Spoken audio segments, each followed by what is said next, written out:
ఇక రాంపల్లి రామాలయం ముందు శ్రీ హనుమాన్ విగ్రహం ధ్వంసం చేయబడిన ఘటనపై బీజేపీ తెలంగాణ రాష్ట్ర అధ్యక్షుడు ఎన్ రామచంద్రరావు తీవ్ర ఆందోళన వ్యక్తం చేశారు.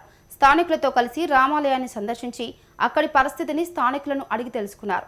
పరిశీలించిన అనంతరం ఆయన ఇది విగ్రహం దాడి కాదు, హిందువులపై దాడి అని పేర్కొన్నారు. ఆంజనేయ స్వామి హనుమాన్ ఏ చేస్తామో హైదరాబాద్లో కాదు మొత్తం దేశంలో ప్రపంచంలో కూడా హనుమాన్ జయంతి హిందువులందరూ జరుపుకుంటారు.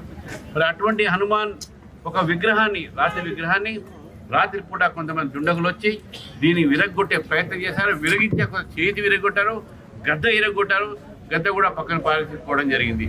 చెప్పులు కూడా దుండగుల చెప్పులు అక్కడే ఉన్నాయి.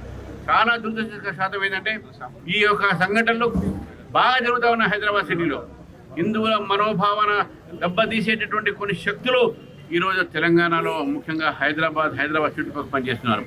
మొన్న జరిగినటువంటి ముత్యాలమ్మ గుడి సంఘటనగా మనం మర్చిపోలేదు. ఈరోజు హనుమాన్ సంబంధించినటువంటి ఒక ఈ విగ్రహము ఏదైతే పగలగొట్టారో దీన్ని భారతీయ జనతా పార్టీ చాలా తీవ్రంగా దీని మీద చర్య తీసుకోవాలని చెప్పేసి డిమాండ్ చేస్తూ ఉంది. లేకుంటే భారతీయ జనతా పార్టీ దీని మీద ఉద్యమిస్తుంది. హిందూ దేవాలయాలని దేవీ దేవతల విగ్రహాలని రక్షించాల్సిన బాధ్యత ప్రభుత్వాన్ని. కానీ ఈరోజు ఈ యొక్క ప్రభుత్వం ఈ యొక్క విగ్రహాన్ని కూడా కాపాడలేనటువంటి ప్రభుత్వం ఈరోజు హనుమాన్ జయంతి ఎంత ఘనంగా చేసేటటువంటి మన హైదరాబాద్ నగరంలో హనుమంతుడికి కూడా వీళ్ళు రక్షణ ఇవ్వలేదంటే ఈ యొక్క ప్రభుత్వము ఎవరెవరిని పోషిస్తుందో ఒకసారి మనం ఆలోచించాలి.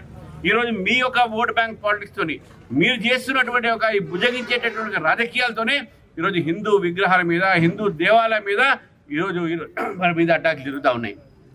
ఈ యొక్క ప్రభుత్వం చిత్తశుద్ధి ఉంటే పోలీసులు ఆదేశించి వెంటనే దుండగుల్ని 24 గంటలు అరెస్ట్ చేయాలని చెప్పేసి ఈరోజు భారతీయ జనతా పార్టీ డిమాండ్ చేస్తూ ఉన్నాం. ఇక్కడ సీసీ కెమెరాలు ఉన్నాయి, ఇక్కడ జనం తిరుగుతూ ఉంటారు. అయినప్పుడు కూడా ఈ సంఘటన జరిగిందంటే ఇది మన హిందువులు అందరూ కూడా ఇది అవమానకరమైనటువంటి ఒక సందేశం ఇస్తున్నారు కొంతమంది. ఈ దుండగులు ఎవరైతే మన రాష్ట్రంలో మన దేశంలో మన ఒక హైదరాబాద్ నగరంలో ఈ మత సామరస్యాన్ని రెచ్చగొట్టేటువంటి ప్రయత్నం చేస్తున్నారో అటువంటి శక్తుల మీద మీరందరూ కూడా చర్య తీసుకోవాలని చెప్పేసి కూడా మీ ద్వారా